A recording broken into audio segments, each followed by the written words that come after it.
Live tonight from the virtual New Hampshire Motor Speedway, LSR TV is happy to say good evening, sim racing fans, and welcome to our continuing coverage of the 2019 Full Throttle Real Sim Racing Cup Series, powered by Sim Racers for Mental Health. We're tonight from Loudon, New Hampshire. We go racing for the 18th round of this 2019 campaign for tonight's Lobster Dinner 150. As always, so happy that you're with us on your home for sim racing at the iRacing Esports Network as we welcome you up into the booth tonight. As always, myself, Evan Pusoko, this week joined alongside by Taylor Burris. Our producer downstairs is Brett Wheeler. He's twisted and tweaking at aisles and bringing us to you this evening. And Taylor, first off, thanks for joining us at a Monday night, and it'll be a fun night of action for us from New Hampshire, coming off of an off week that saw 2 weeks ago Connor Horn starting to heat up in the number 24 Chevrolet. As we come into this evening, only 6 races left to go in the regular season, so these races get it awfully more critical week by week. Indeed it is, Evan, and this track is going to be one of the more trickier tracks that these drivers will face in these final 6 races here at New Hampshire. This track is going to be a little bit wide, but a lot of tight racing action throughout the race here today. I'm looking forward to this great race here. Looks like really dark, overcast conditions at the moment as all cars are on track for the qualifying session. 2 laps. Best lap puts you on the starting grid. But let's talk about what the points picture looks like coming into tonight, because as we mentioned, it is the 18th race of this championship. 33 races total at a 2019 campaign. So the talking point that we discussed a couple of weeks back is that, of course, now past the halfway point, things are a lot more interesting. But it is still Andrew Freitas at the top of the championship standings, 129 clear of Eric Stanford, who's second. Kyle Kamer still third in the points. Nothing has changed there. But really where we need to start to turn our attention now is towards that cut line. Again, the top 16 in points will be the ones that qualify in to the playoffs. There is no win and you're in. You do have to race consistently over the course of this regular season. And at least coming into this evening, Jeremy E. Miller is the one in danger, losing 3 spots in the championship. Last week, he falls down to 16th and has just a 19-point edge up to Andrew T. Jones. Jones actually gaining a spot in the championship standings as of a week ago. Now, Taylor, 19 points isn't necessarily a razor-thin margin, but if you slice that up and divide it amongst those 6 races still to go, including tonight, you cannot afford to be giving things up. I'd still rather be Miller in 16th position than anybody else behind him, but just know that one bad race for any driver within maybe 5 spots ahead or below of that can really put you in a tough spot, and there's some really tricky racetracks coming up, including a trip back to the road course as we go racing at Watkins Glen next week.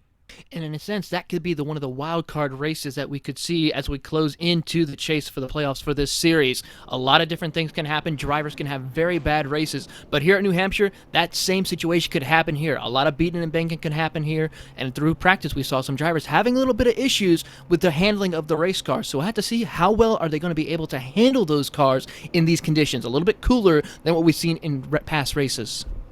Ready to get rocking and rolling tonight from the Magic Mile. Let's go trackside. Take a look at tonight's LSR TV starting grid. And a pole position, no surprise, in the hands of the number 88 Ford Mustang. Freitas, best of them all. A 27.943 paces the field tonight. Dylan Jones going to be on the outside of the front row, though. The Aegis entry in second position. David Washington starting 3rd spot tonight. Connor Horn into 4th. That rounds out the drivers who are able to get into that sub 28-second bracket, and just behind them it's the 5 of Rhett McBride. Taylor rounding out our top 5. Starting in the 6th position will be Skylar Shackelford, followed by Jeremy E. Miller in the 7th position. Jonathan Claudel will start in 8th with Eric Stanford 9th, and rounding out your top 10 will go to Jason Jacoby. On Thursday to Parrish, rolling from 11th position tonight. Thomas J. George has been making money moves at the championship. He starts 12th. Jeremy Bazemore brings the 1 car off in 13th position. Brian Chambliss will start from 14th spot, and it is Nicholas Caldwell to the inside of row 8 in P15. Starting in 16th will be Scott Brotherton, followed by Brad Borer in 17th, with Todd Novosad starting in 18th. Sean Callis will start 19th, and rounding out your top 20 will be Brian V. Macklin. And now continuing on through the rest of these cars, of course, all based provisionally and not actually getting into the times.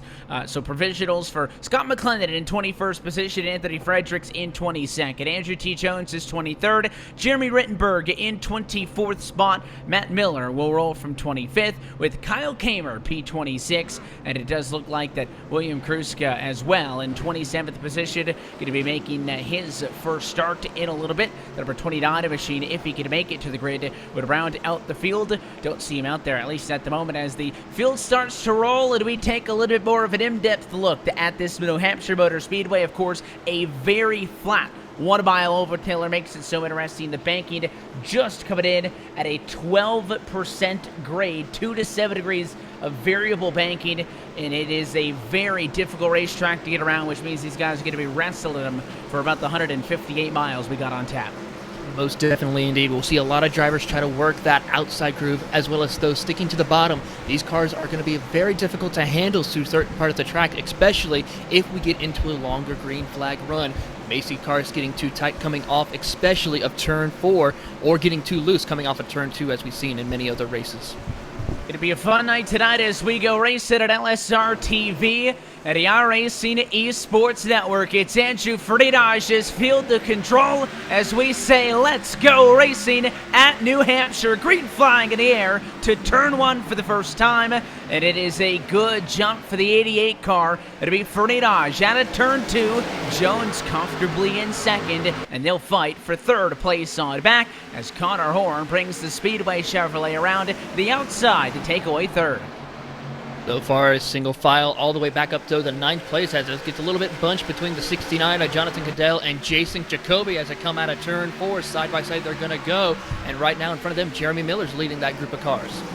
In a very good position is he. Of course, you want to get the jump right off of the bat, and Miller finds himself clear at the 2x2 battle that sees Jason Jacoby and the 69 of Jonathan Cadell racing down the back straightaway. The 69 keeps the nose at the outside, so Jacoby, with about a 3/4 car length advantage, drives it in hard on the inside. He'll slide up in line and take the spot away. So 8th and 9th position negotiated for the moment. Jacoby goes up. He's up 2 already from the start of the race. Cadell falls down 1, and that'll put everybody inside of the top 10, I believe, single file for a brief moment. Couple of cars, though, hunting. The 24 of Connor Horn's under attack. Washington thinking about to the inside for third. Didn't do it that time, though. I actually think Connor Horn caught the fence that time at a 2. The 98 peeking to the inside still as they watch Freitas try to run away up front. The 88 with a blistering handful of opening laps. His advantage to second place already more than 0.6 of a second. Look at David Washington try to dive to the inside underneath the likes of Connor Horn coming down in the middle of turns 1 and 2, but can't quite seem to get that car underneath him. He's trying a little bit more of a lower arc compared to that of the rest of the field. As they're taking that higher lane middle groove, we see David Washington try to dive the car underneath to the inside, then wash it back up coming off corner. But it looks like Connor Horn is going to try to do the same thing to keep David Washington behind. And we'll see how long these two drivers want to do battle. The 24 car leaving about 1.5 lanes of room on the inside of the racetrack. Of course, nobody really wants to get down and way onto that yellow line, but the inside is open should you go for it early in a run. Maybe a little bit more bite, but as this racetrack begins to wear in, we'll see these drivers work themselves closer to the middle of the room as we see all these cars now trying to single file up, but some loose conditions all the way throughout as everybody tries to get into a rhythm early in this one. 25 cars taking the green. Gets loose, comes up on a turn 2, hits the wall a little bit. Unfortunately, he's going to drop back several positions, almost close to the outside the top 10. That was all on his own. Just got loose with that 98. We had been watching Washington kind of hunt him down into the corner. And I wonder if Horn was just driving it in too deep, trying to keep that separation. He did catch the car, but he does lose a ton of spots. Washington, McBride, Shackelford, and Jacoby all go on through. So Connor Horn, who actually had a very good start to this race, now finds himself only back to P7. His car is torn up a little bit on that right-hand side, but it doesn't look all that bad as he kind of very quickly gathered things. Yeah, he's gathered things up. He has a multiple car length advantage over that 69 Toyota Camry of Jonathan Cadell right now, who's in a battle with the likes of the 19 of Eric Stanford. Shane Paris goes to the inside of Jeremy Miller. He's going to have some company as Thomas George and that number 9 will also follow suit. So it's 2x2 from the back of the field.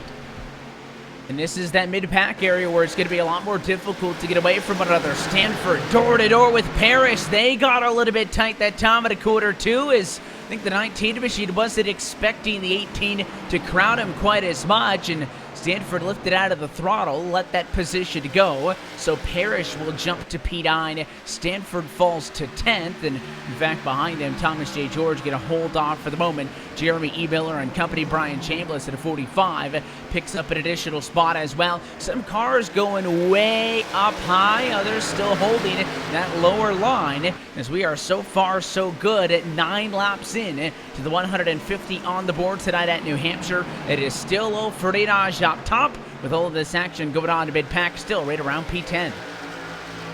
Great battle, great group of cars right here battling it out to try to get inside the top 10. Points are a big thing, especially for some of these drivers who want to try to take the chance and get into the playoffs with these 6 races remaining. They're feeling quite comfortable, as we see again, Parrish tries to look again to the inside of Cadell coming out of turn 2. He's going to slot back in as they go down the back straightaway. Stays behind, couple of car length differential. We'll see if Cadell can keep that car on the long run. The natural light entry just behind them. Tad a bit of side by side, winding down. Brian Chambliss again in the 45 to the inside of the 9. George doesn't happen. So you got that duo up fighting for P8. The group back here fighting for 11th and 12th position, and a couple of other cars up into the mix. Of course, Jeremy E. Miller down 6 from the start of the race. He's trying to get the momentum turned back in the right direction, but some cars also going the right way. Kyle Kamer, he's +7 from 26th to 19th, and of course all those intervals going across the top of your screen so you can keep an eye on where everybody is at any given moment. But certainly some comers and goers early in this one, but these overcast and cool conditions continue. See if these drivers want to take advantage of it with a relatively cooler track temp than what it would be. Of course, if the sun comes back out, we'll see if this holds through to the end of the race. Again, still very early on, but a lot of these drivers seem to be willing to make the moves. It's obviously completing those passes with the inside line, just very difficult to get off of the corner. That's being the challenge. It is, and then a lot of drivers are having that difficulty, especially out of turn 2. I see a couple other cars who have some rear end damage on the right side of their car. I think the 20 also had a little bit of damage, but other than that, so far everyone's keeping their car nice and clean, trying to go single file, knowing it's a long race. A lot can happen in these 150 laps as we're closing in, as the battle now for the 5th place between Jason Jacoby and the number 12, I believe, of Skylar Shackelford, is going on as they come out of turn 4.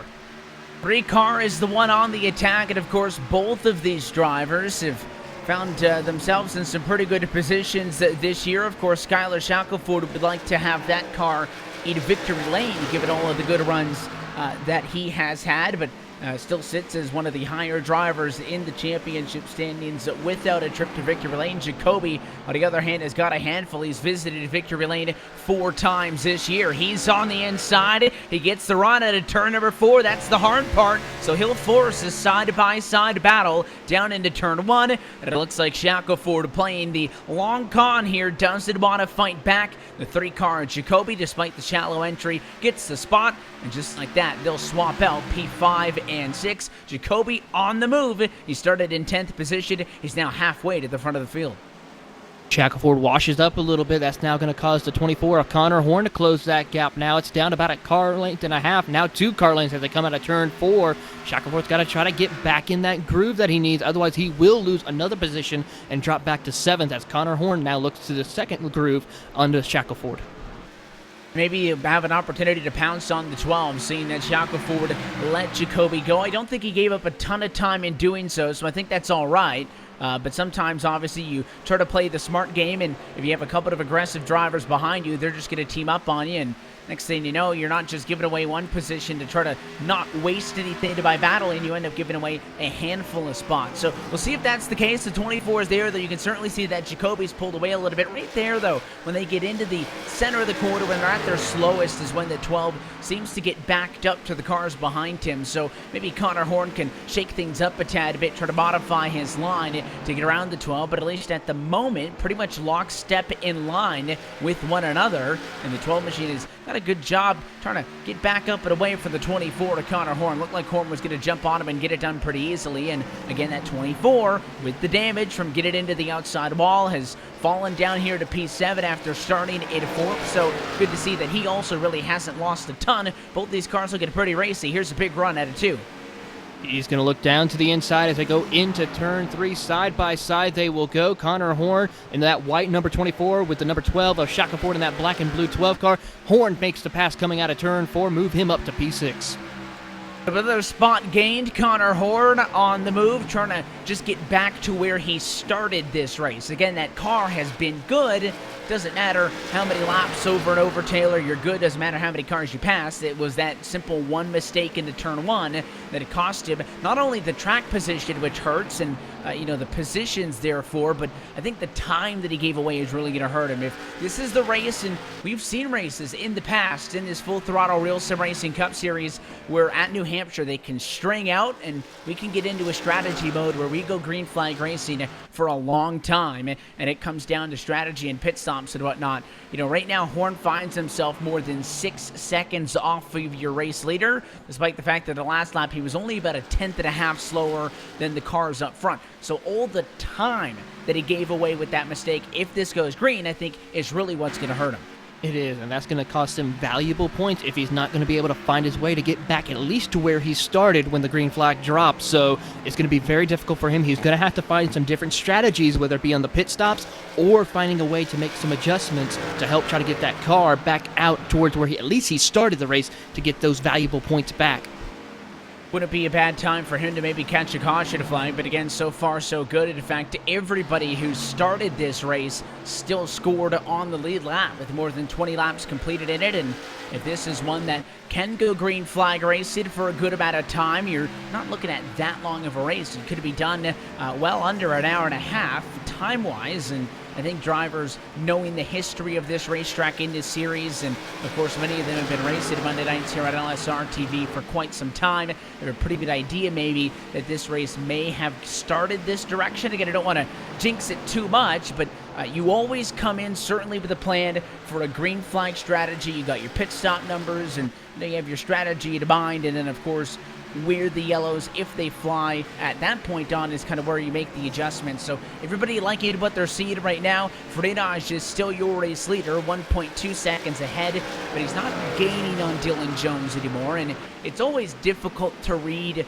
Freitas because of course as we've said, and if you've been tuning in with us this year, you know how good the driver of the number 88 machine has been. A 7-time winner, 15 top 10s in his 17 starts this year, Taylor. The numbers are crazy. So I wonder if is Dylan Jones getting a little bit better onto this longer run, or does Freitas see that second cushion he has and say, all right, a second's a good margin. If I make a mistake, I have a little bit of a buffer, but there's no reason for me to continue to push myself in this position, but I'm at an okay spot. So we'll monitor it, and it's not going to matter because caution flag at lap number 25 for the first time this evening.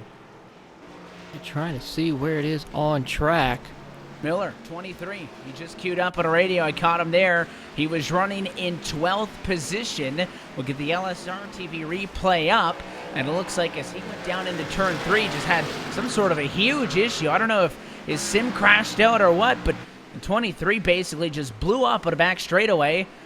That's a new one. Yeah. It's a lot of net code by the looks of it. I mean, it looks like there was a car that hit the wall right in front of him, and the next thing you know, his car, just like you said, exploded for the most part. So very weird situations here for the number 23, Jeremy Miller. His car is absolutely destroyed, and again, he did nothing there, and then all of a sudden his night's probably done. And then, of course, behind him, Nicholas Caldwell as well in the number 2 machine with a brand new sponsor on that machine, the Georgia Diecast Company entry. He was behind that, gets a lot of damage as well, and will also be forced to the pit lane. So your race leaders, though, going to come down. The idea for them is to go for 4 tires at fuel. Freitas does give up the number 1 position. He will go right sides, left sides, nice in and out for the 88, and he is not going to be anywhere close to being challenged off of the race. But how about Connor Horn? The 24 car stayed out, and I got to say, that was a pretty peculiar move. That's going to be a very interesting strategy call that he might have had, and he must have thought this is his only opportunity to really see how well his car is out in clean air. So we'll have to keep an eye, see what Horn can do. But another thing is the likes of Rhett McBride. He was in the 5th position. I believe he took a good strategy call and maybe took 2 tires, if not 4, but had a really great pit stop. He will be starting in the 3rd position. The 5 car is going to gain through all of this, and it was well executed by McBride, who came down to the pit lane, did go with 4, but did pick up a spot on the pit lane just by the nature of being so good in and out. And Connor Horn now is back down pit road, so I really wonder if he just forgot to pit, if he just missed pit road, because it's funny, I just alluded to that maybe a yellow wouldn't hurt him here, the fact that he had just kind of picked things back up. And maybe a yellow could close that 6-second deficit that we were talking about. If you were going to pit, I don't think you'd stay out. And just checking it back on the replay, it doesn't look like he was caught sleeping. He was actually on the apron behind everybody else pitting and jumped back out. But Connor Horn is going to come in, and he's not really in any race, so he took a little bit longer, got the car fixed up. But, I mean, that's going to give away a ton of track position. He'll be near the back of the lead lap by the time we go back green. Might have been a situation where he felt like he did not want to get rushed out there. He wanted to make sure his car was all set up properly, fixed properly, no severe damage got that required, or that optional repair is done as quickly as possible, but also make sure maybe he's starting towards the back. Maybe he'll feel like he'll be less out of trouble and more dangerous situations as the race progresses. We'll see if this happens and if it'll pick up for him. Looks like he was scored last time by in P19. We'll see if that's how far he falls. He'll go all the way down to 21st position. So a lot given up, but maybe on the long run, getting that car back to 100% is going to be worth it. Again, none of these drivers have the option to just get things completely reset. So any damage that is fixed on the pit lane is going to be done the old-fashioned way, and that is just sitting in there and trying to get it worked on. But a restart's going to be coming up as we get set to put 26 laps behind us. Freinage on the front row, and then Matt McBride is the one I think you're going to want to watch. The number 5 Chevrolet on the outside. Started in 5th spot. Jason Jacoby behind them. Started P10. He is up to 3rd. So we'll see if any of these new challengers that are front couple of rows have something for the 88 of Andrew Freinage as the pace car heads down and in. And it is a very early jump for him. He'll check way out to turn 1 and leave the fight for 2nd behind him.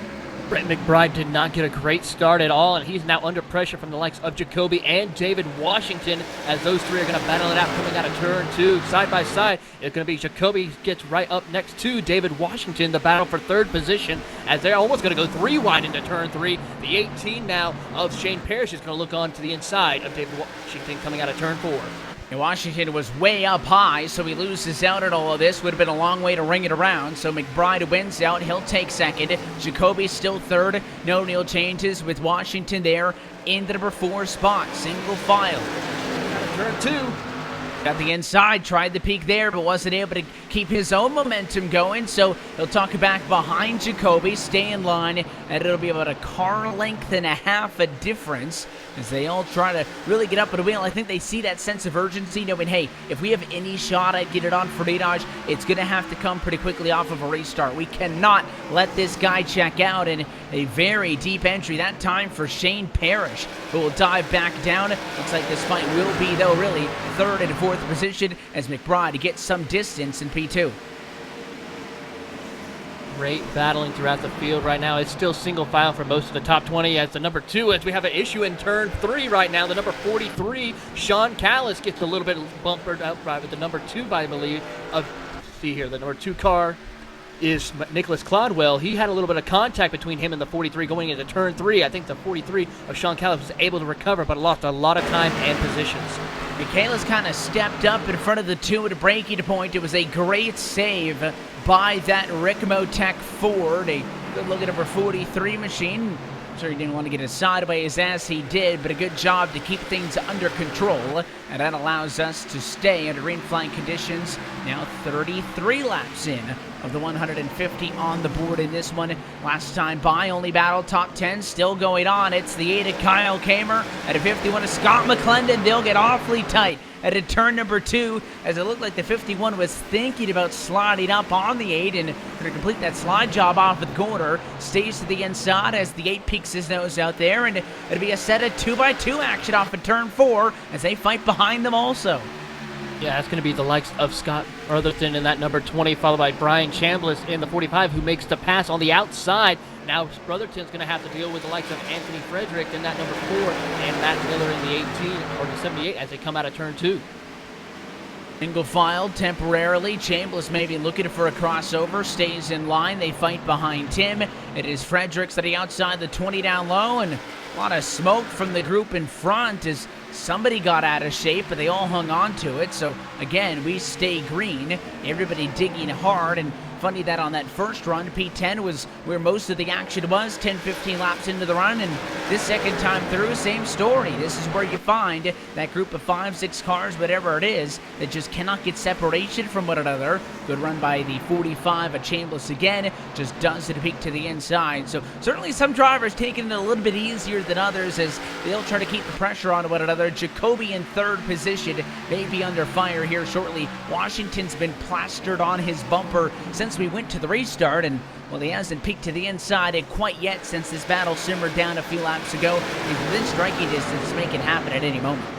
He is searching, trying to find the right grip to come out of the corner to try to get the pass completed. He now goes to the inside of Jacoby. Can't quite get close enough to make the pass as they come out of turn 4. It's that battle for second place with McBride, Jacoby, and Washington battling it out right now.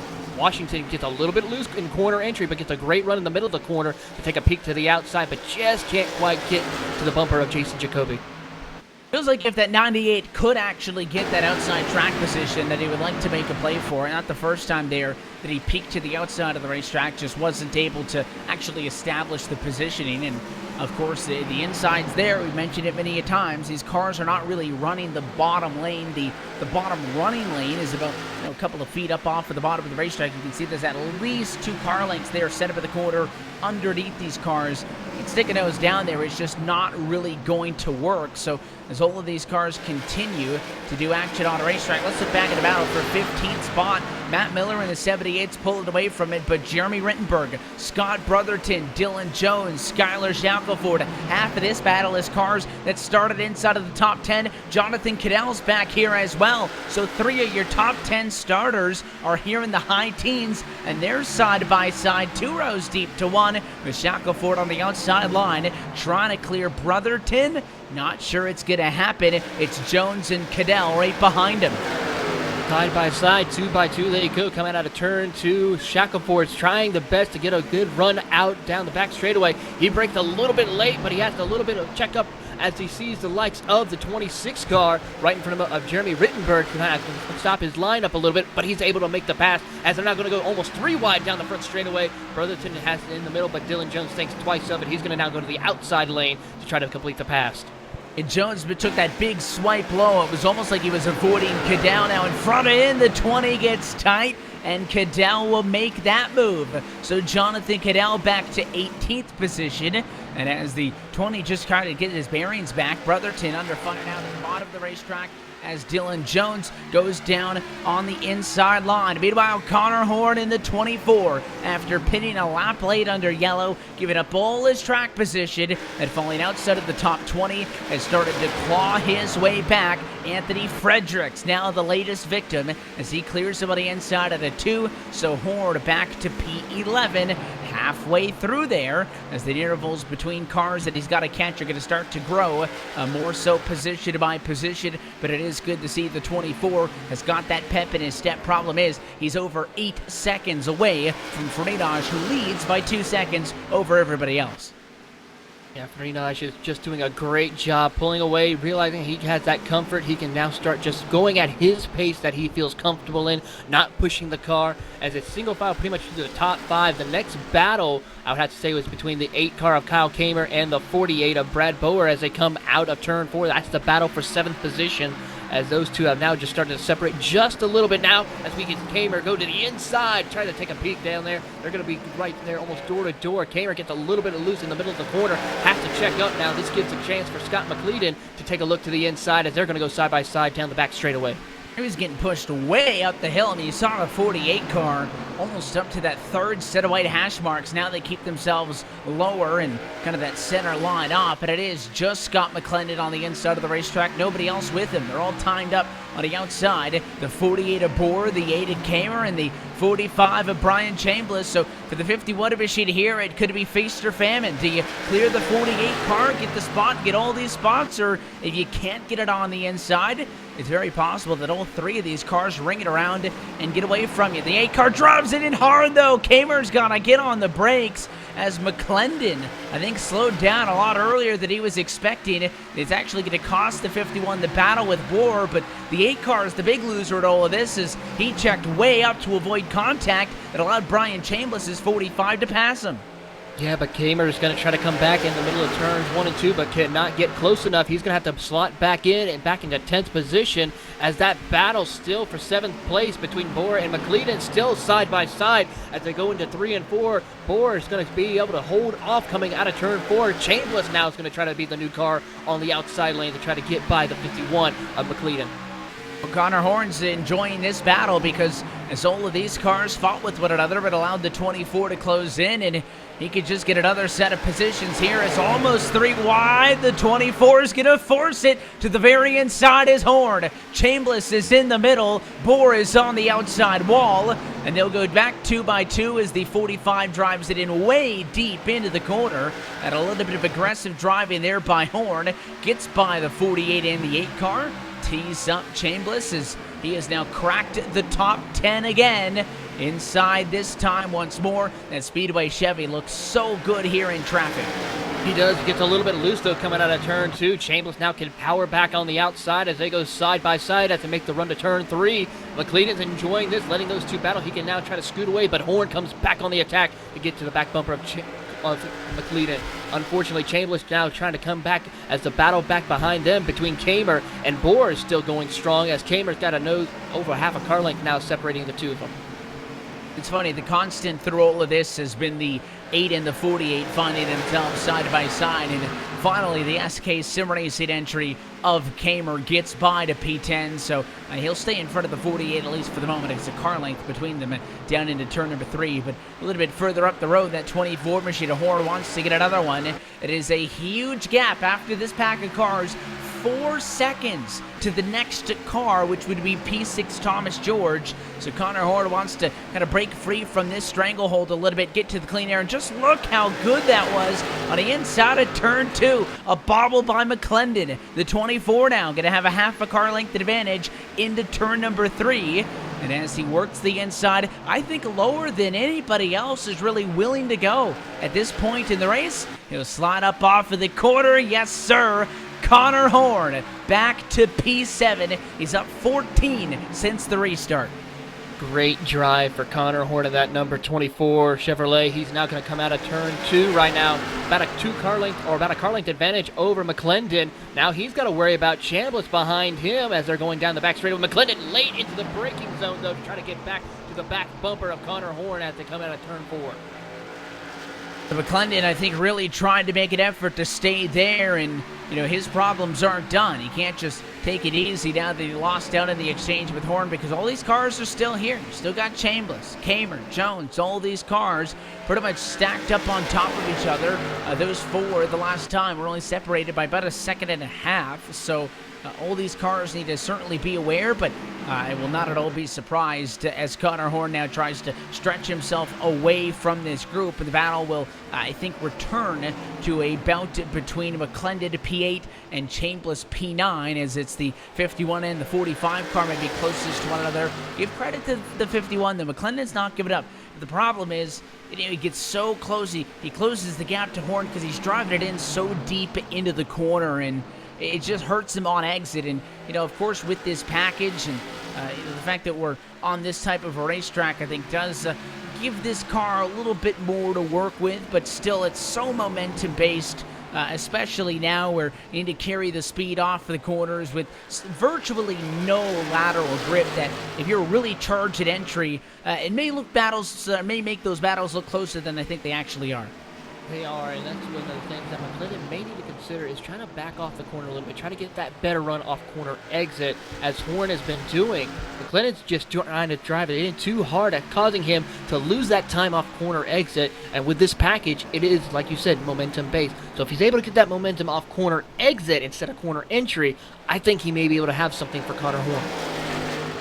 And we'll see as he is, it looks like at least he's keeping an eye on him, as now Dylan Jones enters the picture. The car that, again, started this race in second position, but Also found himself mired back here after that early yellow flag and has tried to make up some spots under their SK Sim Racing entry. He'll go to the inside of Brian Chambliss to try to get away P9, but it does look like McClendon tracing the line maybe of Horn a little bit more, working that lower line that maybe some of the drivers have been a little bit more timid on committing to. Jones is also going to go way down here to the inside, and he'll get a nose on the 45, but can he get the run off of the corner? Yes, he does. Great run. It'll put him nose to nose down to turn 3. We'll see if Jones can complete the move. He's clear as he drives it in. Does he slide up? Doesn't really need to, as the 45 tucks in line, and Jones has got another. Almost got to the inside of McClendon as they were going at a turn 4, but couldn't quite get it. He had a slot back in. Now he's going to try again as they go side by side in the middle of turn 1 and 2 as they come out of 2. Jones now is nose even up with McClendon as they go down the back straightaway. Let's see what he does when they go into turn 3. Still side by side. McClendon tries to outbrake him but cannot seem to hold it. Jones might be able to take him out of turn 4. Gets a little bit loose though, but I think he might have the pass.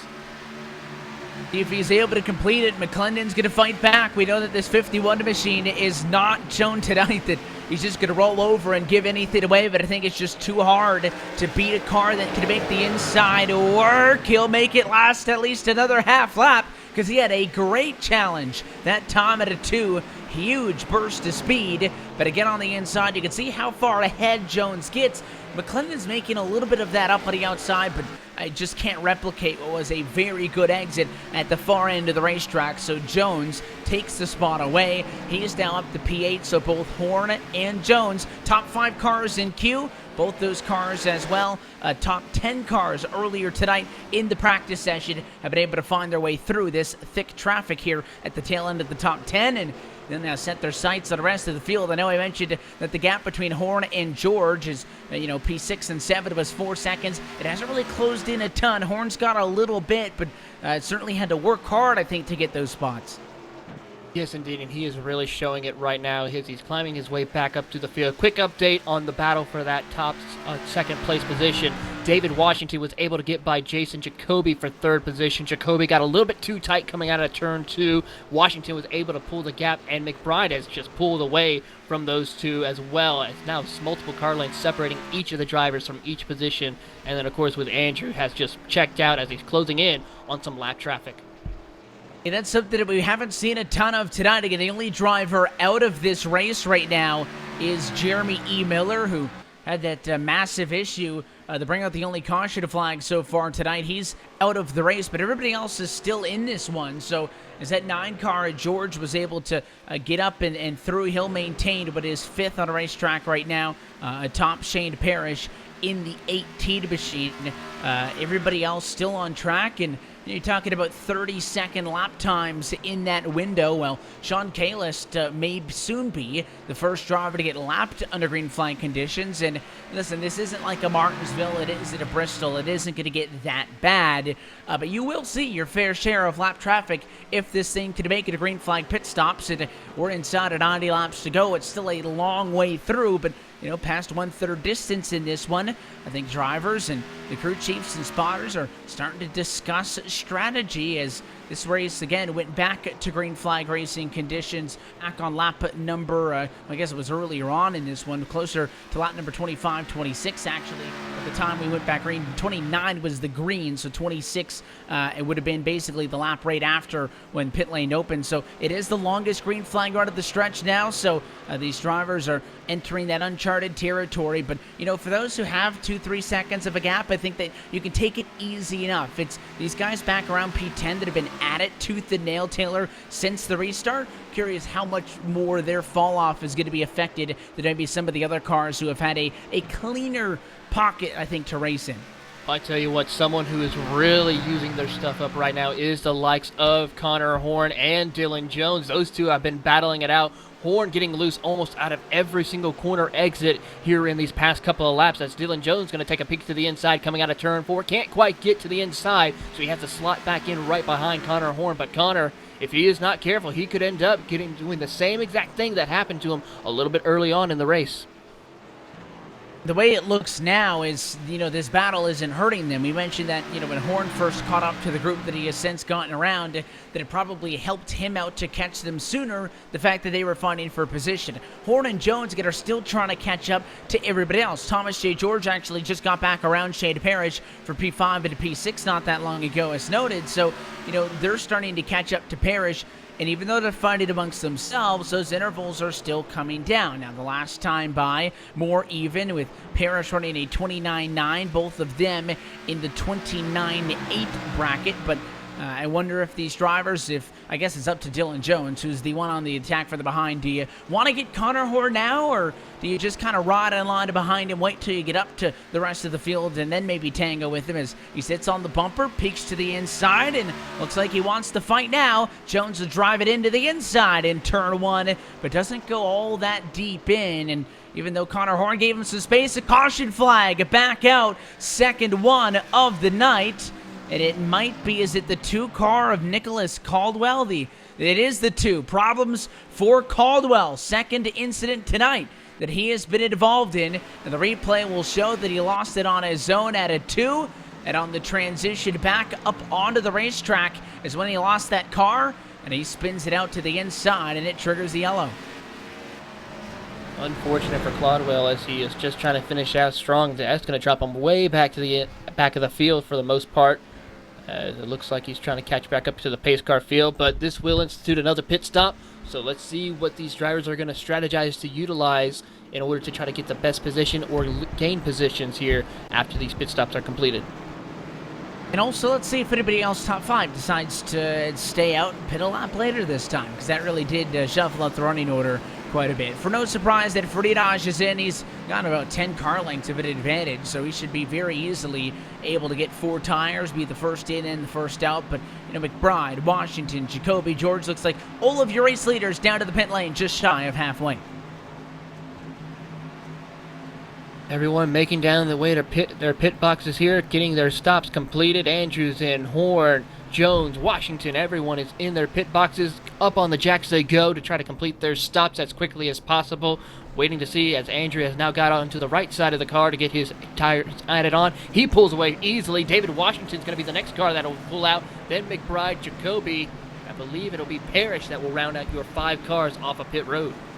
A good execution by David Washington. He'll leapfrog in front of McBride and should find himself on the front row as we get set for another restart just shy of the halfway point in tonight's Lobster Dinner 150. The running order will update the next time by, and even though it is a little bit shy of being at the cross flags point, what we'll do is we'll take this opportunity in just a moment to take a look top to bottom at our Ford Entertainment Group midway race break, and it'll allow us to watch the restart when it happens and not worry about calling out everybody's name. So this time through, let's take a look at the Ford Entertainment Group midway race break. Andrew Friedrich is scored at your race leader at lap number 69. David Washington, as noted, up a spot on pit road, is scored in second. So it'll drop Red McBride back to third position, Jason Jacoby back up to P4, and Shane Parrish rounds out your top 5. Connor Horn is in 6th spot at the moment, Dylan Jones in 7th, so that duo is still together. Both of them getting it around the 9, and Thomas J. George, who's 8th. Brian Chambliss has scored in 9th position, and Scott McClendon right now rounds out your top 10. Currently in the 11th position is going to be Kyle Kamer with Eric Stanford 12th. Jonathan Claudel will be 13th with Skylar Shackelford in 14th. Anthony Fredericks in 15th. Andrew T. Jones will be 16th. Matt Miller in 17th. Jeremy Bazmore in 18th. Brad Borer in 19th. And rounding out your top 20 will be Sean Callis. Still on the lead lap, it includes Scott Brotherton in 21st position, Jeremy Rittenberg in 22nd, with Todd Novosad 23rd, Nicholas Caldwell 24th, and then, of course, the DNF of Jeremy E. Miller in position number 25. That's a look top to bottom at your Ford Entertainment Group midway race break. FEGPC has been serving the iRacing community with custom-built affordable computers specifically built and tuned for iRacing. Your PC will come with everything you need preloaded so you can get racing as soon as it hits your doorstep. Get yours today and join the 600-plus iRacers already enjoying a Ford Entertainment Group build. PCs to fit every budget from $540 and up.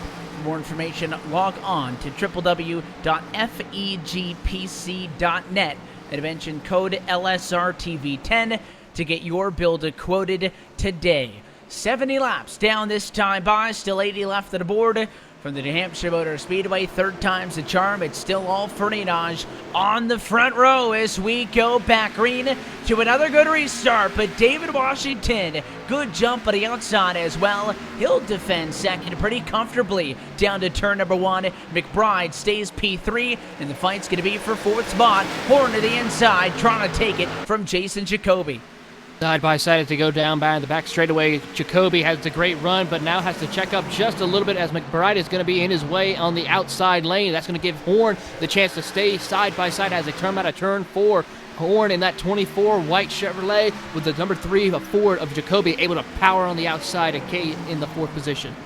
And the 3 car gets by him, so Jacoby defends for the moment. Horn, though, going to come right back to the inside just as soon as it looked like it was over. The 24 wants to elongate this one. Got a nose on the quarter panel. I just don't think the inside's going to work at this stage of the run. Connor Horn's been very good at making the most of his passes down on this low line. Just can't get the grip he needs, and Jacoby stays to the front by a razor-thin margin. That last time at a turn number 4. The intervals already start to stretch out for Fernandez, who was best in practice, best in qualifying, and so far has been by far and large the best car tonight. Doesn't mean there aren't fights inside of the top 5, but for the moment, single file all the way back to deep, where you'll find Eric Stanford at a 19, fighting with lap traffic at a 43, I believe, as he is actually going to come down pit road. So Eric Stanford from P10 is coming to the pits after he actually made contact. He and the 45 car got together. Stanford smacked the wall at a 2. That's why he's in. Unfortunate for Stanford. He was having a great run here before that incident. He's going to have to see what he can do, but he will go a lap, if not maybe 2 laps down here under this green flag condition. Just want to see what he can do if he can try to make a recovery run. A huge break for some of the drivers behind him to get up some spots, but that's about I think all 3 times Taylor off for the race start, including the initial start of this race. We've seen some piece of contact pretty quickly since the race went to green flag conditions. I don't think any of those 3 incidents have triggered a yellow. All the cautions have come much later in the run, but just goes to show you got these cars bunched up on a restart. There has been a contact almost every single time, and that was another good example at about how I think 4 cars total actually pick up damage and all that without us seeing any yellow. Yeah, and that shows how great of a drive these guys are doing. Try to keep it as best they can, clean as they can, without causing that yellow flag. So great effort for these drivers, beating and banging, but yet able to keep it where a caution does not come out. Another battle. Brian Chambliss is deep in the back, but Jason Jacoby not satisfied with just hanging on to 4th. He wants to go down low on the 5 of Rent McBride and tried his best that time at the far end of the racetrack. And now down in turn number 1, he'll dive in once more. These are a lot of really good race car drivers right here. McBride, Jacoby, Horn, and the 3 car gets real loose. Here comes Horn to the inside. It goes the 24. He'll drive now into turn 3. He's way loose on his own, and the 3 car going to fight back on the very outside as both of these cars on the ragged edge. Now it's Horn under fire as it's Jones down to the inside at 1. I don't know how Horn was able to hold that car as best he can. He's still losing it, dropping back now as he's going to be under pressure from that number 9 car as they're going down back straightaway. Thomas Jordan was able to close it, but Horn able to just save the car. I mean, that was a save right there for the ages for that race. So it's funny that, 24 gets an opportunity and it'll hold. There's a caution flag again, 3rd of the night. Trying to find where this one is, up against the outside wall. It is the 18 of Shane Parrish. Caution is out, and it is a very quick claim on that one. But the 45 of Brian Chambliss, who claims responsibility for the incident, and replay will show probably the right call as he drove it into the inside of Stanford and just pushed up on him, rubbed him in the left rear quarter panel, and pretty tough for the 18 to try to hang on to that one. So Parrish backs it into defense, and Chambliss will very quickly again claim responsibility at the end of the longest line of penalty for that one. So very quickly back at a caution to flying conditions. Shortest run we've seen tonight. Race leaders right back on pit road where they just were. Overall, though, great racing throughout the entire field. I'm pretty sure Andrew is kind of enjoying it. He's got his own little run going on pretty much by himself for the most part. But overall, throughout the rest of the field, it's just been great racing action, really putting on a good show for the fans here. We'll see with this short run, does anybody go for 2 tires? It would be, I think, the most opportune time to do so, but at least none of the cars up at the very front. It'll be 4 for Friedrich. If it ain't broke, don't fix it. And it looks like the 88 going to be very easy off and still in the race lead. Working lap 80 from New Hampshire. Let's take a quick opportunity to step aside. When we come back, a long way to go still. You're watching the Lobster Dinner 150, part of LSR TV's continuing coverage of the 2019 Full Throttle Real Sim Racing Cup Series right here on the iRacing Esports Network.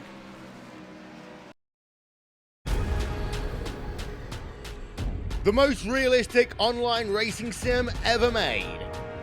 This is iRacing. Detailed laser scan tracks, fully dynamic real world cars, and over 50 series to choose from.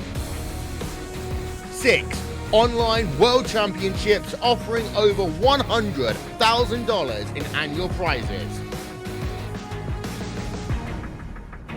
This is the original esport racing game. This is iRacing.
And back live at the virtual New Hampshire Motor Speedway, where LSR TV's coverage of the Full Throttle Real Sim Racing Cup Series continuing tonight from, of course, the Granite State, and it has been an exciting race thus far. A couple of yellows, though, at this midway point as we welcome you back into the booth. Evan Pasoko, Taylor Burris with you.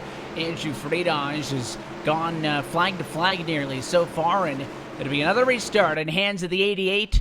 As everybody came down, topped it off again, 4 tires and fuel. We get set for a run now inside of 70 laps to go. He'll put the Hellman's Ford Mustang, though, on the right foot, and he'll take off through the gears once more as we go back green at lap number 83. Second, a good jump for Washington. Look behind for third, though. Way high that time was Rhett McBride. Got really tight into the quarter. Jones trying to hang on the outside, and the 5 car will give it to him.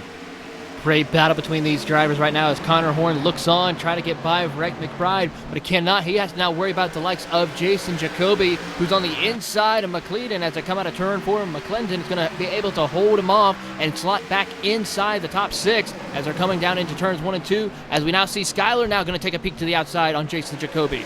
McClendon in a precarious position. It came into tonight only 20 points above the cut line, tied for 14th and 15th in the championship. He has had many good runs, especially in recent weeks. 7 top 10 finishes this season. Really needs to take advantage of the good night that he has had so far. But again, those are hungry cars behind him. Jacoby, Shackelford, George, Cadell, Kamer, basically all cars that at some point tonight have been running in front of the 51, whereas he has been working to get to this point. After starting in 21st position, he is the biggest mover right now, tied with Kyle Kamer in positions gained at plus 15. So the 51 hoping that maybe they can occupy themselves with one another, as Shackelford, though, clears the 3 of Jacoby and will be the one to set his sights on him. Great pass that we see. Skyler actually was able to complete that pass. McClendon, though, has his eyes set on Horn. He's closing that gap quite a bit as Jacoby tries to get back to the back bumper of Shackelford as they go down the back straightaway. Racing into turn number 3, there's the dive to the inside for Jacoby. So this battle right now for 7th and 8th on track. And Jacoby about a whole lane lower. You see Shackelford, higher entry, kind of slices down off, and it's about as good of an exit as you could get. He crowds the 3 car a little bit there, and you saw Jacoby respond to that, actually step down the hill a little bit, but maybe too deep that time as Shackelford is way out and into the dark stuff, and he'll give the spot away. Jason Jacoby gets that one, I think, more through patience and aggressiveness, as the 12 car drove himself out of it. He did, and that's sometimes one of the key factors that you can do, is let others make mistakes to make the pass that you want to make. Jacoby was able to do that pass cleanly to get by Shackelford. Shackelford, though, is trying to get back on the attack, though, but has a little bit of work to do as he has to deal with the likes of George, who's right behind him. Thomas George, of course, started 12th position. We've seen the 9 car in and around this. He actually just picked up points 2 weeks ago, 4th in the championship standings. He and Kyle Kamer sitting the points 4th and 3rd respectively. They're all in this battle with one another as we see Shackelford now go to the outside and get around a battle that is not for position. That damaged number 19 of Eric Stanford, I think, is just trying to get out of the way. He's 14 laps down in 24th, and I don't think the 9 appreciated him jumping up and taking that line away as Thomas George, of course, a series veteran. But to the point I was going to make, George and Kamer 3rd and 4th at the points, but without wins yet this season. They have been a model of consistency, but need that little bit extra, and George will push the 19 up a little bit there to complete the pass. Maybe tonight could be the night if he gets a little bit lucky with some late race restarts. He's had a good car, just needs to take that next step. He is, and he's got a little bit of work to do right now. Has quite a bit of a gap between him and Skyler Shackelford as they come out of turn 2. George has to definitely try to find a way to gain the ground back up to try to see if he can get back inside the top 5. You can see the 60 down to the 19 go way up. Cadell also really get a crowd. Stanford slides up on his nose, and if that was for position, I think Thomas and Jonathan there might have been in the fence, but I think they're both kind of picking on the 19 car there. Look at the 4, going to do the same thing. None of these guys happy that Stanford's holding them up. So every single one of these cars, I think maybe with the exception of Kyle Kamer, who snuck through in between shots, all of these guys, though, basically pushing the 19 out of the way, saying, hey, let us race. These are cars trying to fight for top 10 spots, and you can see that they didn't appreciate, I think, how tight Stanford was racing them. No, that's quite unfortunate. I mean, he was 14 laps down. He needs to try to find a way to just let these other drivers race, worry about his own racing line as best he can. But Stanford is, though, trying to get as many points as he can as we're closing into the final few laps of this race. It is starting to round down as now inside of 60 laps to go. It is still at this point, if it were to go green, and it would have to be the longest run of the night for it to do so, but of course a possibility. I think drivers would still be eyeing one more trip down to the pit lane before they actually go the distance, but you're not missing anything really up inside of the top 2. Now there's the battle as the 03 of Jones goes to the inside of Washington, side by side for second, down the back straightaway and into the quarter. This is only going to pad Andrew Friedage is already nearly 2-second advantage over these guys, but Jones wants this, and Washington has been very good defending this P2 off of a couple of restarts in a row now. But Jones has built up some speed, kept on the pressure, and they're going to go side by side for more than a whole lap as they both try to find the edge. Looked like Jones was going to pull ahead there. Washington fights back, and door to door they go again. Washington's been able to keep that momentum up on the high line to stay up with Dylan Jones and doing a great job of it as they're in the middle of turns 3 and 4, still side by side. They're going to go power leave 2 laps side by side as they come out of turn 4. Washington and Jones, as Jones decides to slot back in right behind Washington going into turn 1. He will tuck in line and maybe, I would assume at least, based on what we know with the U3, we should have Jones to try to get back up there and not let this battle simmer down. All that accomplished, though, again, then this is all you can really do if you're Dylan Jones. I really don't think you benefited much from sitting back, but they were both about a second and a half off of Friedage when they started going side by side. This time, Bob, we're going to get an updated interval. It is 2.2 and 2.5 seconds respectively. So Friedage didn't have to do anything. Didn't have to turn up the wick or nothing. They're just slowing each other down behind him, and you do have not only that fight second and third, but how about fourth on the back behind them? Here comes Connor Horn. Look to the inside of the 5 of McBride. He's been pressing his bumper the last times, but feels like it's an opportunity, and he roughs him up into the door, and he'll push McBride out of the way.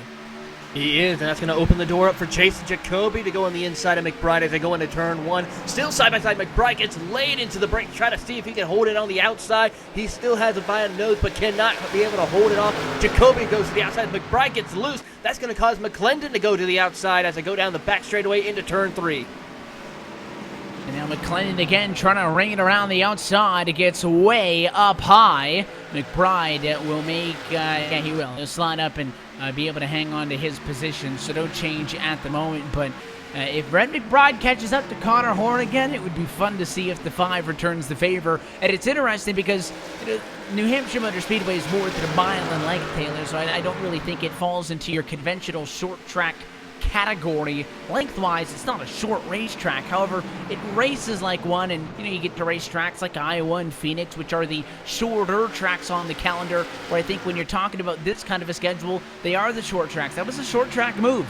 We saw lead lappers doing a similar thing with lap traffic not that long ago, diving to the inside, pushing them up, and as the outside car, you can't really do anything. You either step up and let them force you out of your line, or you get door slammed, and it's even worse. So, but we hadn't seen it for position. And of course, now we're about 2/3 of the way through this race. Next time around for the race leaders, we'll be at just 50 laps to go. Obviously, that sense of urgency ramping up because they're getting a lot more physical. They are indeed, and it's only going to get more physical as the laps start winding down. So far, it's been single file through the zone as Dylan Jones now takes a peek again to the inside as they come out of turn 2 on David Washington. Cannot get close enough, has to slot back into place. So right now, still single file through the top 6. Looking to see where the next fight may come from. Still McClendon trying to get on the inside of McBride, but I don't know how consistent that challenge is going to be. You got a couple of duos, Fredericks and the 19 machine going at it again. That one's not for position. That's Stanford staying in some of these. How about way back 19th spot? Sean Kalis, Nicholas Caldwell, 19th and 20th. The 2-car will tuck in line. Both of these guys have had a little bit of a rough go at it tonight. The 64 of Andrew T. Jones is in here, so give a call to him as well. Bazemore, Novosad, the drivers in this group. Doesn't matter if you're top 5 or bottom 5. Everybody trying to get what they can, and so we could be setting up for a run to the end of this race. Yes, indeed. These drivers trying to find that little extra grip to try to wait and see when they will come down pit road in case of a green flag pit stop, which could come into play as we now watch that battle for the 19th position. Claudwell dives to the inside and makes the pass. He's going to try to slot right up in front of the 43 of Sean Callis and makes the pass as they come out of turn 2. Makes the pass, gets the job done, and it'll be another position exchange as Caldwell, who is working with damage, tries to make the most out of what is left in this race. David Washington still second. Jones in third. Oh, big slide. Connor Horn in P4. Just saw that one out of turn 2 out of the corner of my eye. Almost dumped that car as Jason Jacoby's been chasing him down. He was wicked sideways, and it's funny with the racetrack, we talk about the lack of lateral grip, the fact that these cars are going to push. You'd think that tight would be the big issue, but I think they're putting so much wheel into it off of the corner that loose has really been the overwhelming theme of the night. It has been. I mean, haven't seen really any cars get too tight coming out of corner except for Jacoby early on in the race. But other than that, everybody's just been handling a very loose race car with these setups that they have. And of course, they're still catching up to the back bumper of Dylan Jones, so it's not like he's lost a whole lot of time either. And the way that this one's going to run down, I feel like we're not done. Seeing a couple of big slips. Of course, Connor Horn's had a couple of those moments in his own right tonight, some of which he has been able to recover from better than others, but it all ties back to the very early mistake that he made. Loose into the corner, was up in third position at that time, actually gained a spot off at the start of the race after he started fourth, but lost a couple of spots. He's finally back to where his night began, and now it's no longer a 150-lap race for him. He has to try to get done what he would have liked to do over the course of the night in just the 44 laps that remain, but Jacoby applying the pressure is not going to make this one easy at all. No, he is not. He is really putting the pressure on the back bumper of Horn as they go down the back straightaway. Jacoby's now about a car length separate him and Horn as he goes late into the braking zone in the middle of turns 3 and 4. Gets right to the back bumper, has to back off just a little bit just to complete the corner. As they come out of turn 4, Horn is still over the likes of Jacoby. Jacoby here tries to force the 24 into a mistake as well. Of course, you know, all these drivers, seasoned veterans of the iRacing service, but the closer somebody is to you, as we'll see lap traffic almost get in the way. They snake on to pass Todd Novosad, who will fall one lap down. But if somebody's on your bumper, the more times you're glancing into the rearview mirror, and you know, maybe you miss your braking point by a little bit. And it's the age-old adage that just keep on it, and even if you're not on the inside, at least speed within striking distance, going to keep that other car guessing. That's where you need to listen to your spotter, not worry about that rear view mirror at all. Just focus on what's going on in front of you, hit your marks as best you can, and hopefully you can pull away from your competition as we see the lights from that 88 car. The way that they all sit now in line, it feels like if any of these cars make a mistake, they're going to get absolutely pounced on by the rest of the chorus here. But so far, so good now to lap number 109. And for as good as this fight is, that includes the cars from second position all the way back to P5. These four last time were separated by less than a second. They are way off. Andrew Friedrich has had some impressive drives this season, but this may be the most impressive. And for all intended purposes, if he can hang on to do this thing, Taylor, it should say on the stat sheet that he led every single lap. Now, that's not technically true, because on the first second of green flag pit stops, had the car stay out, and it was a one-lap difference, and I don't really think that's fair to the 88 machine. He has been picture perfect tonight so far, working 4.5 seconds ahead of this group that we'll continue to watch. Well, I gotta say, Andrew, it has putting on a dominating performance here in this race, and most likely, unless something happens, can put on another win tally here for him here in this series, and doing a great job of it. I mean, it just shows how amazing these drivers are able to handle. Even though these drivers here running in second on back are very talented, they cannot seem to find a way to catch up to Andrew. And it is just that consistent difference. It's not like he has something magic that these cars don't. The last lap, he was only 0.5 of a second better than everybody else. But when you compound that lap after lap after lap, you know, 30, 40 laps into a green flag run, that's how you see him build a gap like he has now. And you know, it certainly sounds attainable to find an extra 0.5 of a second, but they're already so on the edge as Jones smacks the wall at a turn number 2. He overstepped the edge that time. He did indeed, and that's going to cause Horn to take a look to the inside of the middle of 3 and 4. They're going to be side by side as they come out of turn 4. Jones able to hold off the Horn, but Jacoby tries to take a peek to the outside. Horn shuts the door on him as they go down the front straightaway into turn 1. Horn a little bit loose as Jacoby starts putting a little bit more pressure on him in the middle of turns 1 and 2. Out of turn 2 they go. Horn is able to hold off Jacoby. Holds off for the time being.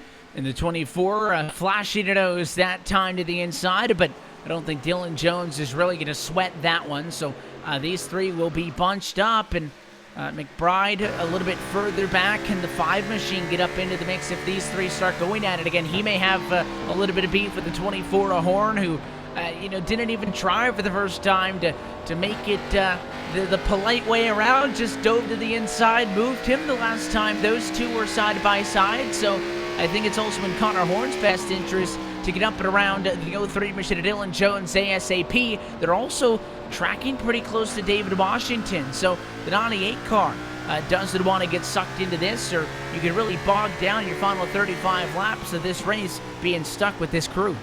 He is, and David Washington gets a little bit too loose out of turn in the middle of 1 and 2. That's going to cause Jones to close that gap.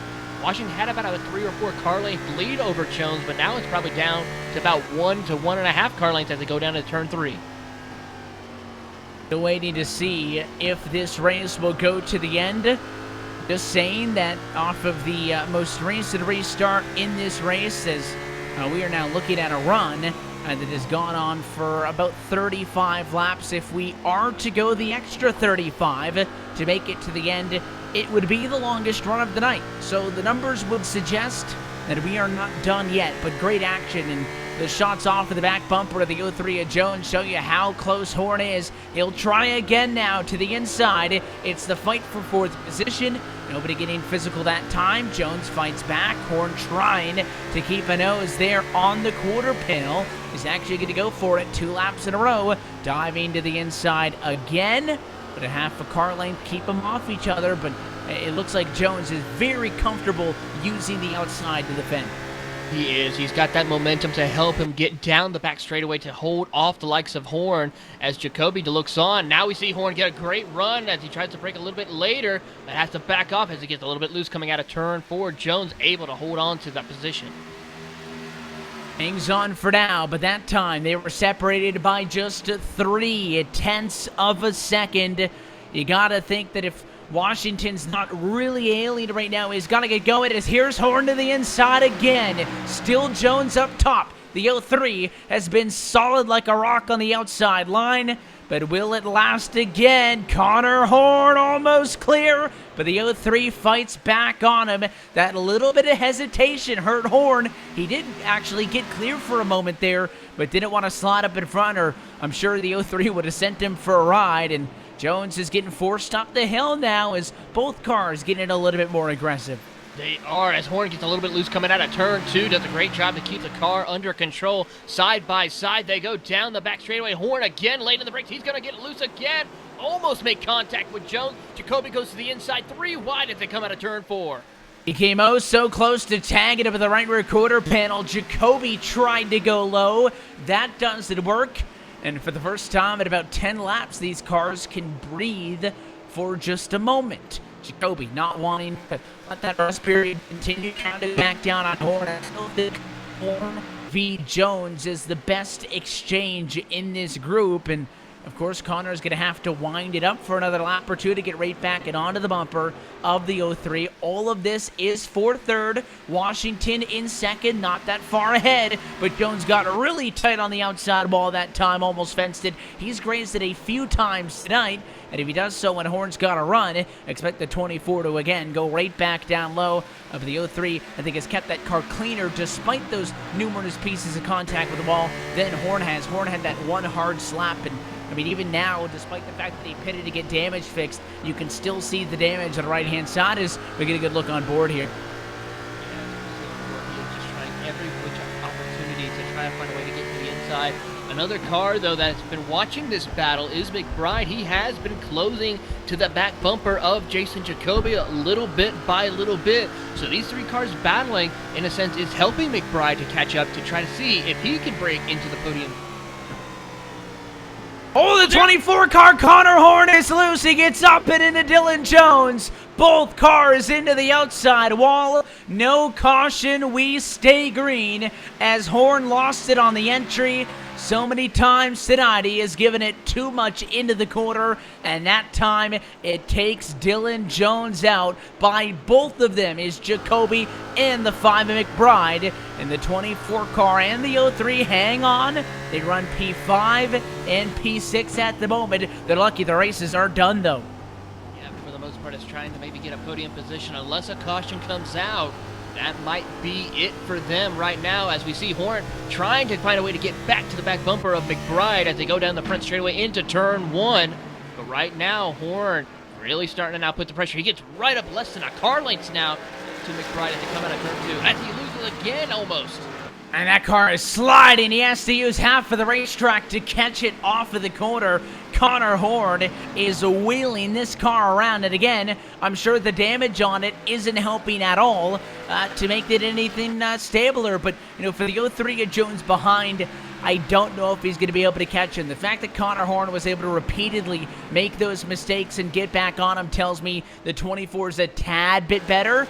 And a lot can happen in the 25 laps that are still going to be left to go this time by. But I think Horn has a good shot and at least maintaining a top 5 spot, assuming he doesn't just wreck the car on his own. It seems like he's been trying awfully hard to do that the last few times, with as hard as he has been pushing it.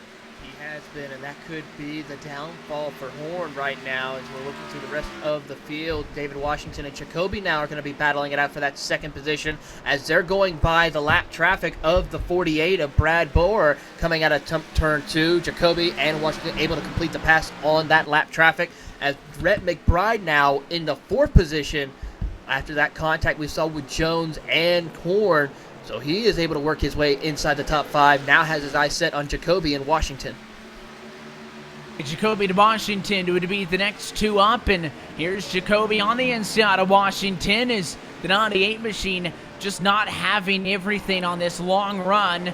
Probably would have liked to again use all of the chaos behind him as an opportunity to pull away, and now I think he's going to be stuck with Jason Jacoby for the next 5 laps or so until the 3 car makes this pass. He drives it into the bumper. Doesn't want to get into him and get a long way to go still. I think it's far too early to go for those bump and runs on the back bumpers. With 23 laps to go, that's ample opportunity for somebody to return the favor. So for the moment, Jacoby stays patient, looks to the inside again, but once more lifting before he actually gets into him. Now he'll go to the inside out of 2, still just a bit shy. Lots back right behind the bumper of David Washington as they go down into turn 3. Still going to be nose to tail as Jacoby looks to the inside as David Washington tries to crowd him a little bit, push him down to the inside lane a little bit more as they come out of turn 4. Washington still holds on to that second position as we see Horn closing to the back bumper of McBride. Now Jacoby goes late into the braking zone in the middle of 1 and 2. This is the fight to watch inside of the top 5, the top 10. The 3 car can't hold it down, and again, will tuck it in line. So Washington kind of playing the strategy card that it had been working out pretty well for Dylan Jones, and that is leave the inside open, trust that the outside's going to get the better run off of the quarter, and just let them make those countless attempts down low. Now, of course, you are vulnerable when you're allowing a car to get on your inside. They could drive it in hard, try to clear you, pull a slide job. They could push up and into your door. If it all works as planned, you'll see just this. The 98 get the run off of the corner, the inside be too loose digging, and you maintain your spot. But at some point, they're going to decide to move you up and out of the way now with 20 laps to go in this race. So we'll see if Jacoby wants to resort to that. As behind the fighting now, the 24 and the 5, McBride and Connor Horn. And Horn gets around the 5 car. Again, these two had a little bit of history. It went down pretty much without incident as Horn now back into 4th. Yeah, McBride had a little bit of contact to that outside wall, and well as Horn, who had a little bit of issues as he had to get loose. That caused them to start going back into battling right now, as we now see Horn starting to pull away now from McBride as they come out of turn 4. McBride will fade back a little bit, and maybe will be under fire by Dylan Jones. Jones is still back there, about a 7/10 of a second difference off of the 5. So Jones may still get a top 5 finish out of this one yet. But now we look back up to second place, where Washington and Jacoby are still doing the 2-car tango with the 3-car running in line on the bumper. And I wonder how long he waits, as we're down to 18 to go. He's got to probably bide his time, try not to use up all his stuff like Washington was wanting to do on the inside line. That is one of the downfalls when you try to take that inside line. You have to use a little bit more of your tires compared to those on the outside lane. As we see Jacoby get to the inside, he's going to be right at the door almost, but has not able to complete the pass. Slots right back in behind David Washington down as they head into turn 3. Single file still, and I believe they're a good enough distance away that if you sort it out quick, you're going to be fine. But Connor Horn, having gotten around McBride, is now within a second of these cars. They're all going to have to deal with some lap traffic. That is Andrew T. Jones. He'll rim ride it around in turns 1 and 2. Let those cars go through and do his very best to stay out of the way.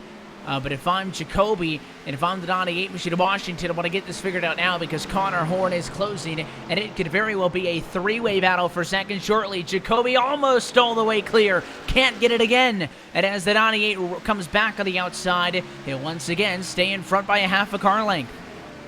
David Washington doing a great job of holding that car on the outside line, using that momentum to help propel him out of the corners and keep that second place as they're now even coming out of turn 2. Almost a little bit of contact between him and Jacoby down the back straightaway. Jacoby's going to slide back in. No, he's going to dive right back to the bottom of the racetrack in the middle of 3 and 4, still side by side.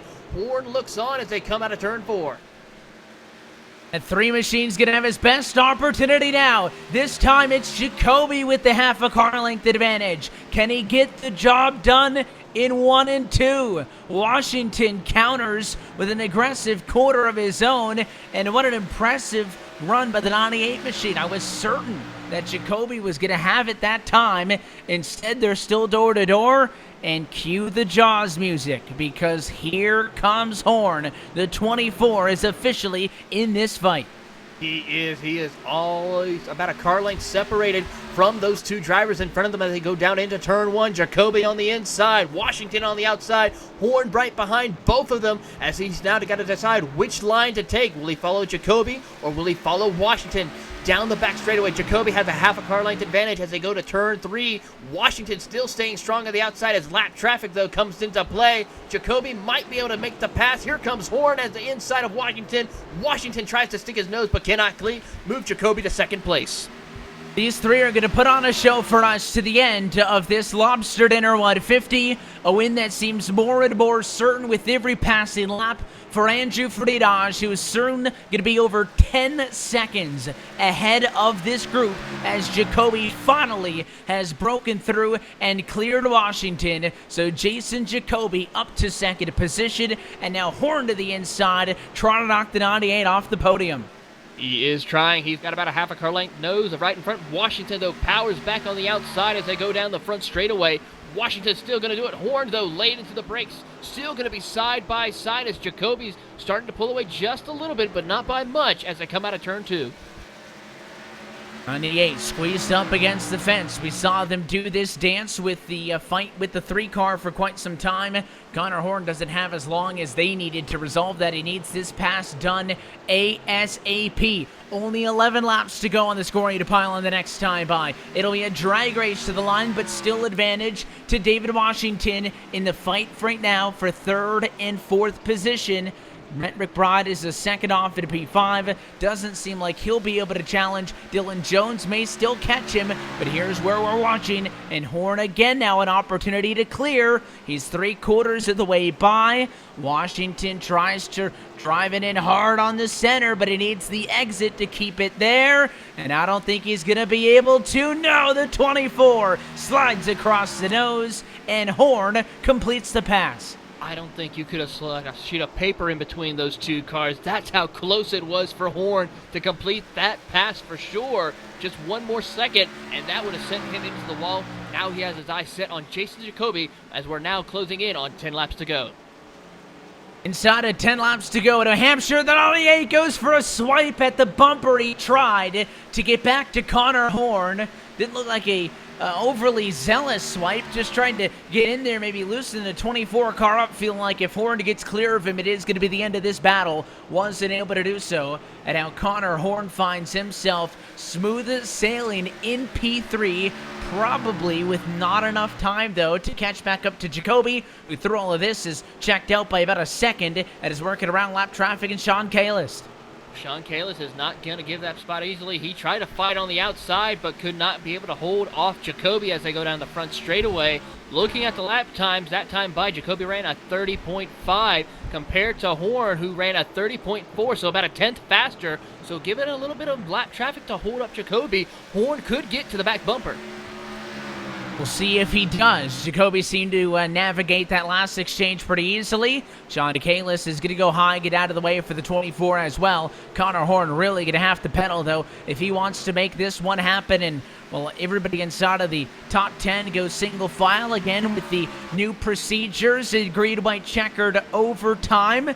It is no longer just a race to 4 laps to go or less, where the next flag would end it, whether it be a yellow or racing through to the white, then a checkered. You have to get that white flag. Always a chance that this race needs extra distance. Again, we are currently working on the longest run of the night. So, Taylor, this battle that we've been watching, the handful of battles even that we have been watching, has been some of the best races we've seen all night, and these drivers have been doing it on the oldest and most worn-out tires they've had in this entire race. Yes, indeed. They have really have these tires working so hard, and it's going to be difficult to try to hold on as that battle for second still tightening up. Not even less than a tenth at all will be between these two drivers here, between Horn and Jacoby. We'll see Horn and Jacoby continue to do battle. Right now, it's Washington McBride for 4th and 5th position. The third car in this picture is Sean Kalist. That is not for position. He is a lapped car, and again, has done a very good job of getting out of the way and letting everybody race. Inside of 5 to go, though. Can McBride get one more spot away from David Washington, who, I mean, hasn't had a bad car in the long run, just is missing that little bit extra, has been very good on the short run. So maybe he's somebody that would like to see a light race yellow at a race start in this one. But this time by, it's 4 laps to go. Andrews doing a great job, has over a 10.5-second lead over Jason Jacoby, who just come across the line, still very close in the time chart between him and Horn as they're coming out of turn 2. I think it's about a car length and a half separating the two drivers as they come out. The way it sits now, it looks like that this may just end in the current running order. Still a chance that Horn catches Jacoby. That is a 4/10 of a second difference. Still a chance that McBride can get up to David Washington. That one even tighter at just 3/10 of a second between the two. 3 laps to go now from New Hampshire. Andrew Friedage, your race leader, by 10.5 seconds. He just cleared some lap traffic, so he's got clean racetrack in front of him as he comes out of turn 4 and looks for 2 laps to go. Horn gets a great jump now. He's got great time. He now was 2/10 faster that last by. He is closing that gap. He's going to look to the inside of Jason Jacoby. He's now less than a car length now between as they come out of turn 4. It's at 2.5 now. The 3 had a little bit of a better run that time down the front straightaway, as this one is now going to go to the distance as Friedage looks to get the white flag to make it official. Horn again, a little bit of time lost off of the corner. Look behind them, it's Washington McBride. The 5 look to the inside of Washington. Didn't make the move that time. He's awfully close. It is the last lap, though, for Andrew Friedage, who, as they continue to fight behind him, is already halfway down the back straightaway and is going to add to the trophy cabinet with race win number 8 in 2019. Final time off of the quarter. Andrew Friedage takes a dominant win tonight and takes home the Lobster Dinner 150 at New Hampshire. Behind him in lap traffic, Jason Jacoby stays in front of Connor Horn. They'll finish 2nd, 3rd respectively, and Rhett McBride to the bumper but can't make it happen. Washington 4th, McBride through P5. What a great race indeed for that top 5 as we see the rest of the field come by. It looks like Thomas George will get 6th position. Great run for him tonight, as well as Skylar Shackelford will come home 7th. And all of this, again, was going on miles behind Friedage. He was already coming to the checkered flag, but those cars were still on the back straightaway. So wanted to give you an opportunity to make sure that we saw the race winner get to the end. And, of course, if anything were to have happened with those two duos, would have caught that as well. But the status quo remained. And I think that if we had an extra 5 laps, Taylor, it would have been a different story. But nothing changed in those 2 exchanges. No, not at all. For the most part, it was great racing. Looking through the pit road as everyone's coming down pit road. A little bit of issues between Connor Horn and Rhett McBride a little bit. I think Rhett tried to show a little bit of displeasure for that incident that happened early on between him and Connor Horn. And there is a familiar sight, the number 88 car doing burnouts on the front straightaway. Friedage, again, now an 8-time winner in 2019. His championship points lead will grow to an excess of 130 over the next closest car. Keep it in mind that I know it sounds bad that, at the end of the regular season, Taylor, he's going to lose all of this, but keep it in mind, he is going to get a lot of bonus points for all those wins, and I think that's why the 88 has not been taking it easy on anybody. No, he hasn't, because those bonus points will definitely come into play when the playoffs begin. I mean, he will have a nice bumper, so that way, in case anything does happen during the playoff, he still has a little bit of a cushion to help protect him to keep him in the playoffs. We'll have an opportunity to talk with him and the rest of your top finishers in just a moment, but we will take one final opportunity to step aside. When we come back, though, it'll be the LSR TV post-race show where Andrew Freitas is your race winner. More to come from New Hampshire on the other side.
The most realistic online racing sim ever made. This is iRacing. Detailed laser scan tracks, fully dynamic real world cars, and over 50 series to choose from. 6 online world championships offering over $100,000 in annual prizes. This is the original esport racing game. This is iRacing.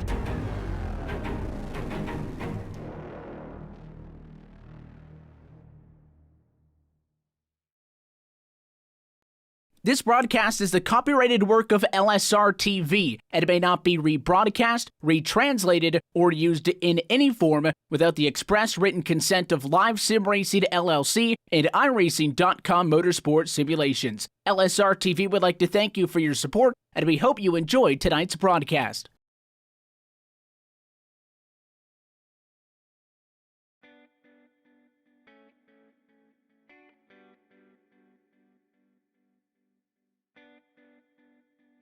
And back live at the virtual New Hampshire Motor Speedway, where LSR TV's continuing coverage of the Full Throttle RealSimRacing Cup Series, powered by SimRacers for Mental Health, continued tonight with the Lobster Dinner 150. The 18th race of the 2019 campaign is now complete, and we will go trackside and talk with your top finishers in just a moment. First, I want to welcome you back into LSR TV's coverage. Evan Pasoko, Taylor Burris, along with our producer Brett Wheeler alongside with you. Let's take a look top to bottom at our Ford Entertainment Group full race results. Andrew Freitas just about dominated every single category tonight. He's your race winner by over 10 seconds. The final margin of victory atop Jason Jacoby in second spot and Connor Horn in third. We will be talking with all of them momentarily. David Washington, Rhett McBride, they also grabbed top fives out of it, finishing fourth and fifth respectively. Thomas George comes home in sixth place tonight. Skylar Shackelford behind Tim P7. Dylan C. Jones in eighth. Jonathan Cadell in ninth.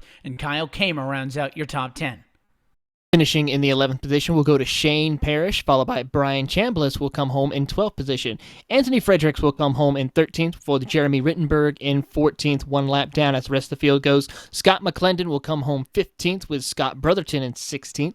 Nicholas Clodwell will come home 17th. 18th goes to Matt Miller. Sean Callis will come home 19th. And rounding out your top 20, Andrew T. Jones. Only one other driver that finishes just down a lap, and that'll be Jeremy Bazemore in 21st position. Down 2 laps are Brad Bohr and Todd Novosad, 22nd, 23rd, respectively, and then out of the race. Eric Stanford in 24th, and Jeremy E. Miller in 25th position. That's been a look top to bottom at your Ford Entertainment Group full race results. FEGPC has been serving the iRacing community with custom-built affordable computers specifically built and tuned for iRacing. Your PC will come with everything you need preloaded so you can get racing as soon as it hits your doorstep. Get yours today and join the 600-plus iRacers already enjoying a Ford Entertainment Group computer PCs to fit every budget from $540 and up. For more information, go online to www.fegpc.net and mention code LSRTV10 to get your build quoted today. Let's head down to RealSimRacing Cup Series Victory Lane, where we are stood by with the driver of the number 88 machine. It is yet another win in 2019 for Andrew Freitas. This one is number 8 on the season. We're caught up with him now, Andrew. Congratulations. We are no stranger to you having dominating performances tonight, but it almost literally could not get any better than this evening. Top of the board in practice, top of the board in qualifying, and leading 149 of the 150, which honestly should have been a clean sweep, but a pit cycle stole one from you. Still an incredible run. Yeah, man. I could not be any more happier with this. I was so excited for this race. This is the first time all year this car drove like last year's car. And I usually hate this track, but it drove like last year, so man, I put so much time and effort. I was looking forward to it all last week, tried to keep my times even, running like 20, 40 laps a night all the way up until tonight. So I'm just so excited that it paid off, and we had the speed like I thought we were going to be. That was so much fun tonight. Of course, you talk about the ever-evolving process of learning these cars and how at this racetrack being just over the mile, it felt to you like it drove a lot like last year's cars. This race looked like it was going to go green all the way, and it seemed like we always were getting that yellow at the end of the run, so you certainly had a lot of time to hone this thing in, but I mean, the stats will show the lowest you were is second position. There was never a car in front of you actually on the racetrack under green flag conditions. How much of a factor do you think that played, or does the 10.5-second margin of victory tell the tale of the tape, and that is that nothing was really going to stop you tonight? Yeah, I mean, throughout the week I practiced even A-fixed way back when. I was starting in the back sometimes just to drive through the field if I did end up back there. So I felt like even if I got back there, I could pass cars. I had that bottom group I was running. I feel like I could get past people. It might have took a while, but I think if I ever got back there, I think I probably could have passed some cars. So I was ready to go to the back. I was ready to be up front, but I think that played a huge factor. I was able to save tires and run my line, and I really didn't have much to look at in my mirror, so I was just focused on driving my own line, don't wreck the car, and that's how it went tonight. Only 2 times this season have you started a race and actually not finished inside of the top 10. You have won almost half of those starts. But Andrew, of course, the points margin on the championship standings is astronomical, but it will go away. So the thing that you continue to fight for is bonus points for the first round of the playoffs. Obviously looking to pick up another one with an interesting challenge, because we'll go road to course racing for the second time this season, this time to Watkins Glen International next Monday night. What's the outlook? Yeah, this week I feel like there wasn't much racing that I wanted to do because we didn't have the Pocono race tonight, NIS. So I kind of practiced between New Hampshire and Watkins Glen. So I'm feeling confident. Definitely run some NIS races and do some practice, and I'll get more comfortable. But I'm looking forward to it. I feel like I got to redeem myself from Sonoma there, where I blew my motor missing a shift. So I'm looking forward to that one as well. I'll let you get out of here and start the road to course ring. And anybody else you want to say hi to? Yeah, just all the usual guys. Eric for the paint scheme, all the drivers in this league, everybody on this team, Dave, Dylan, Shane, Eric, Kyle, Daniel Everhart. I know he hasn't been around lately, and I just want to say congratulations to you. You're having your TV broadcast last Thursday. That was really really cool to see, and good to see iRacing on NBC Sports Network. And I know I'm forgetting a bunch of people, but thank you everybody involved here. It was also a lot of fun to be in here on Monday nights on the network, Andrew, where we see a lot of the 88 car up front. Again, congratulations on the win tonight. We always appreciate your time post-race, and we'll catch you next Monday night. We still got 4 races in a row here before our last off week before the playoffs, so we look forward to seeing what's still to come. Thanks so much, guys. The race winner tonight in the Lobster Dinner 150. Jason Jacoby had a much more difficult evening. The 3-car started at P10 and was in most of the good battles tonight. Taylor ends up in second place tonight. Your trackside with the driver of the number 3. Yes, indeed. Here, Jason Jacoby, as he put on a stellar performance, working his way up from 10th position to get second place. Jason, you definitely had to earn this one for you tonight. Tell us about your race. Taylor, what is up, man? I just, want to say congrats to Andrew because he wheeled that thing, did amazing, and while it was cool to see how much he checked out by, I'm glad I was able to bring it home in second.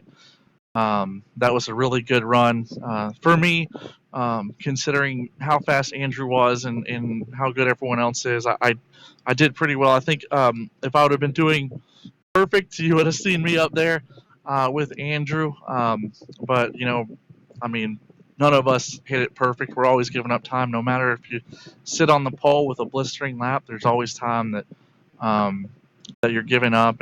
And so, but yeah, congrats to Andrew on just dominating. And I did the best I could and luckily brought it home second. Yes, definitely. Great job. Now, as we head next week to Watkins Glen, what is your focus for that track as we'll be going back to road course racing? Oh, man.